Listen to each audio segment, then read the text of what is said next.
Badan Pengawas Pemilihan Umum Provinsi Kalimantan Selatan memastikan transparansi dalam penggunaan dana hibah penyelenggaraan pemilu 2024. Dari total anggaran sekitar 65 miliar rupiah yang diterima untuk mendukung pengawasan pesta demokrasi 5 tahunan, Bawaslu Kalimantan Selatan menyatakan masih ada sisa dana sekitar 12 miliar rupiah yang akan dikembalikan ke kas daerah.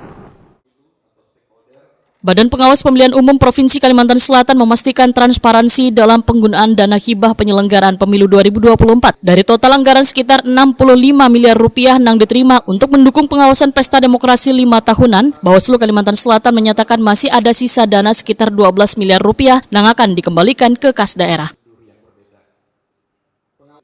Ini disampaikan Ketua Bawaslu Kalimantan Selatan Aris Mardiono di sela-sela kegiatan pembinaan Wan Penguatan Kelembagaan yang mengangkat tema memperkuat eksistensi, sinergi, wan integritas untuk demokrasi yang berdaya pada pemilu wan pemilihan di Kalimantan Selatan. Di Hotel Arya Barito, Jalan MT Haryono, Banjarmasin Tengah, Baisukan, Selasa 26 Agustus 2025.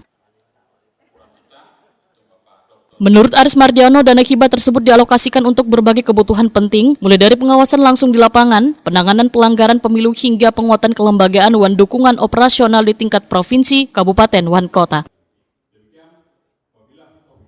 Bawaslu Kalimantan Selatan senantiasa mengedepankan prinsip transparansi wan akuntabilitas sebagai bentuk pertanggungjawaban kepada warga serta menjaga kepercayaan publik terhadap lembaga pengawas pemilu. Di NPHD itu kan kita kemarin memperoleh anggaran 65 M ya, kurang lebih sekitar itu. Ya dari anggaran tersebut kan kita gunakan sebagai melakukan kegiatan baik itu pengawasan secara langsung maupun penanganan pelanggaran kelembagaan-kelembagaan lainnya yang pada akhirnya anggaran tersebut kan masih ada sisa. Karena ada sisa maka ada kewajiban untuk mengembalikan ke pemerintah daerah. Dari seluruh setelah kita lakukan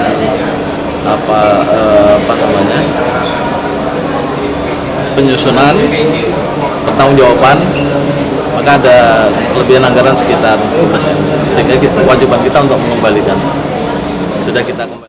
Aris Mardiono menambahkan pengembalian dana ini merupakan langkah positif yang diharapkan dapat memperkuat kepercayaan warga wan stakeholder terhadap Bawaslu Kalimantan Selatan sebagai lembaga independen pengawas pemilu.